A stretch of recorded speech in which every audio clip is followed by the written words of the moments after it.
बहुत रात हो गई थी। नील बाइक से अपने घर जाने के लिए निकला। कुछ दिनों पहले ही उसे ये नई नौकरी लगी थी। कभी डे शिफ्ट कभी नाइट शिफ्ट करके वो बहुत थक जाता था।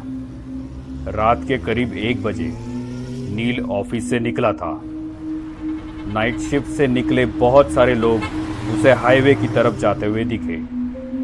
नील भी उनमें शामिल हो गया, लेकिन हाईवे से उनके रास्ते अलग हो गए। सब लोग अपने अपने रास्ते चले गए। वो भी बाइक पर से निकला। कुछ ही देर में नील हाईवे पर आया। रात बहुत हो गई थी, इसलिए ट्रैफिक भी बहुत कम था। उसे अपने स्पीड में बिल्कुल कंट्रोल नहीं था। कभी कभार ही उसे सामने से कोई कार आती दिखती थी या फिर ओवरटेक करती थी।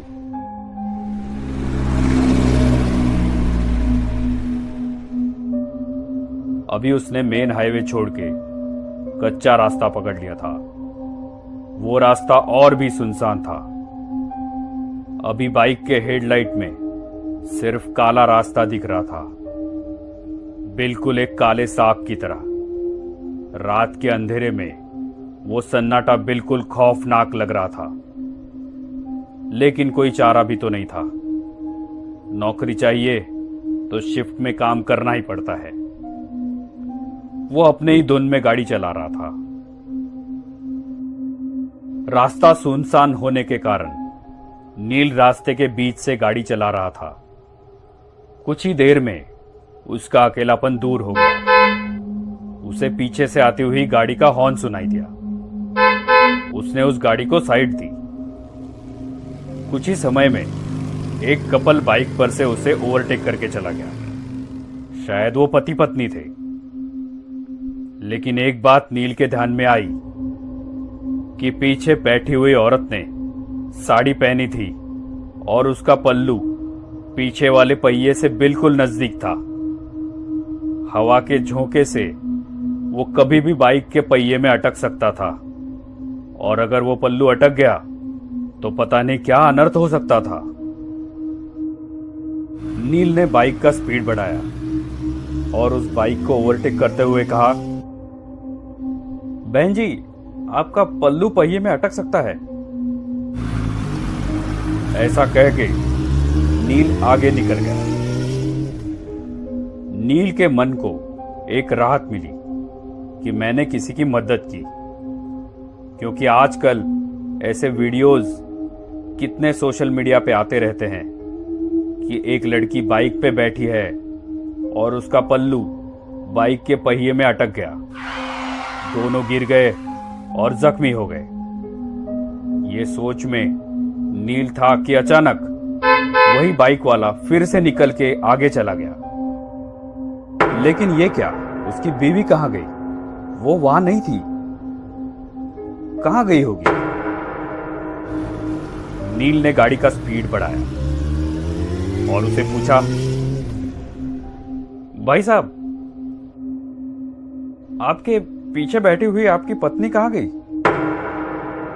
उनका पल्लू बाइक के पहिए में अटकने वाला था, तो मैंने उनको बताया था। उस बाइक वाले ने अपनी बाइक साइड में लगाई। वैसे नील ने भी अपनी बाइक उसके साइड में लगाई। नील ने कहा, क्या हुआ भाई साहब, आपकी बीवी कहां है? वो पीछे ही तो बैठी थी ना।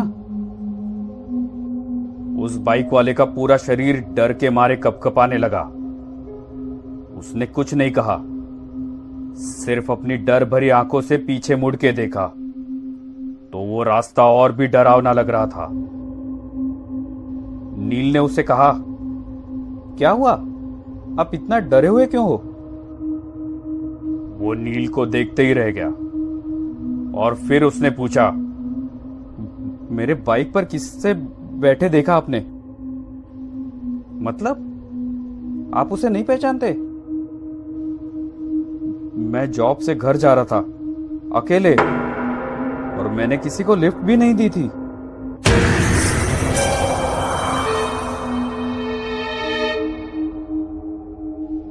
उसकी बातें सुन के नील के रोंगटे खड़े हो गए।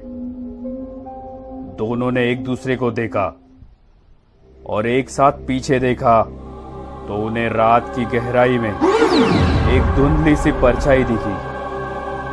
वो देखते ही दोनों की आंखें खौफ से फटी की फटी रह गई। उन दोनों का दिल जोर जोर से धड़कने लगा था कि तभी सामने वाली बाइक ने हॉर्न मारा। दोनों की मानो सांस ही रुक गई।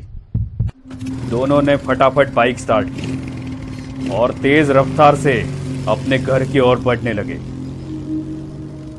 नील घर पहुंचा तो रात के 2 बजे थे। वो अपने बिस्तर पे लेटा, लेकिन उसे नींद नहीं आ रही थी। अपने पूरे करियर में उसने ये चीज पहली बार ही देखी थी। रह रह के उसके मन में एक ही ख्याल आ रहा था, क्या मैंने जो देखा वो सच था? कितनी बार वो वही रास्ते से गुजरा था, लेकिन आज तक उसे ऐसा खौफनाक अनुभव नहीं हुआ था। बाइक पे बैठी वो औरत, उसकी लाल साड़ी, कैसे मुमकिन है ये? लेकिन ये अनुभव एकदम असली था। उसे तो अब अपने खिड़की के पर्दे भी उस लाल साड़ी वाली औरत के पल्लू जैसे दिख रहे थे। ऐसे लग रहा था कि बार बार कोई उसका नाम पुकार रहा है। उसे तो अब खिड़की की ओर देखने के लिए भी डर लग रहा था। जब भी वो पर्दा हिलता, बस उसे वही सब याद आता। वो उठा और उसने खिड़की बंद कर दी। जैसे ही वो मुड़ा,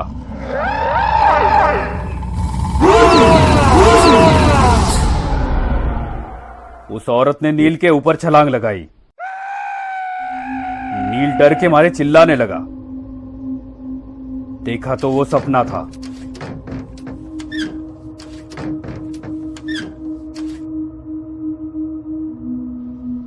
नील ने सोचा, मैं कुछ ज्यादा ही सोच रहा हूं, और सो गया। नील 2 दिन काम पे भी नहीं गया, लेकिन ऐसा वो कितने दिन तक करने वाला था। तीसरे दिन वो काम पे चला गया, लेकिन उसका ध्यान काम में नहीं था।